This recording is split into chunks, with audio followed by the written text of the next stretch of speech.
Let's talk for a moment about the three core pillars of emotional connection. If you've got all three of these, it becomes much stronger. Pillar one, emotional intelligence is the foundation of strong leadership and deep relationships. If you can name your emotions, you can manage them. The emotional circle tool is a great way to improve that emotional awareness. So one way to think about it is that emotional intelligence is not about being emotional. It's about being skillful with emotions. So high EQ individuals experience emotions without being driven and blinded by them. So the emotional circle tool gives the language of that internal experience, and that language reduces that reactivity. So we'll break this down step by step. Emotional intelligence is that foundation, and so that empathy begins internally. If I cannot identify my own emotional state, I'll project it, I will defend it, I will suppress it. So ask yourself, what are you feeling right now?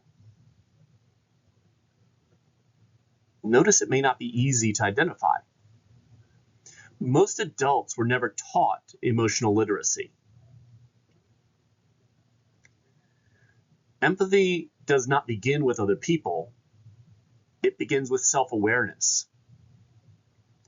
Most individuals move through their day reacting to their emotions that they never consciously identified. And so stress becomes a tone. Anxiety becomes an urgency. Frustration becomes irritability.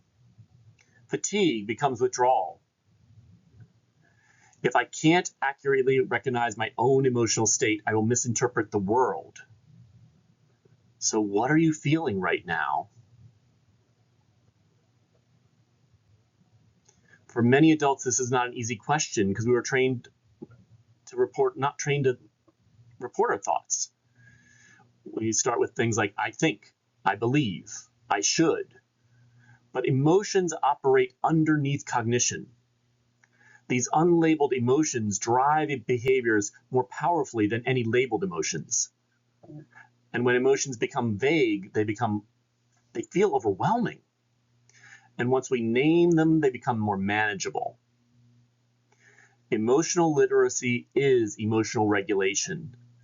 So notice your default states. If you live in pressure, in irritation, or in worry, or quiet exhaustion, that self-awareness is not self-analysis. It's simply accurately noticing.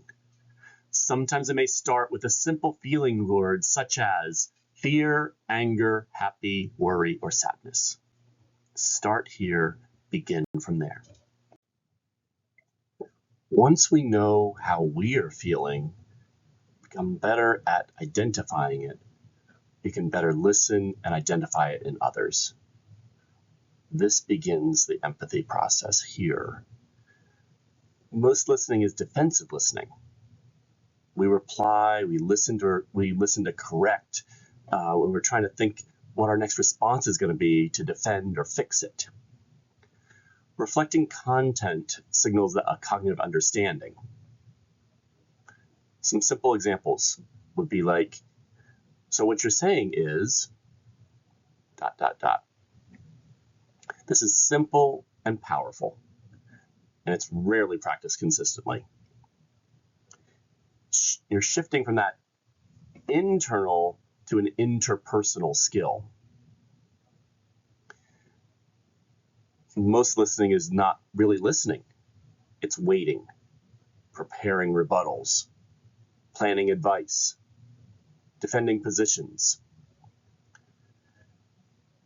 But think about this. When people feel unheard, they escalate. Their volume increases, their emotion intensifies, the conflict grows. Reflecting content is deceptively simple. It communicates, I hear your message, I understand your perspective.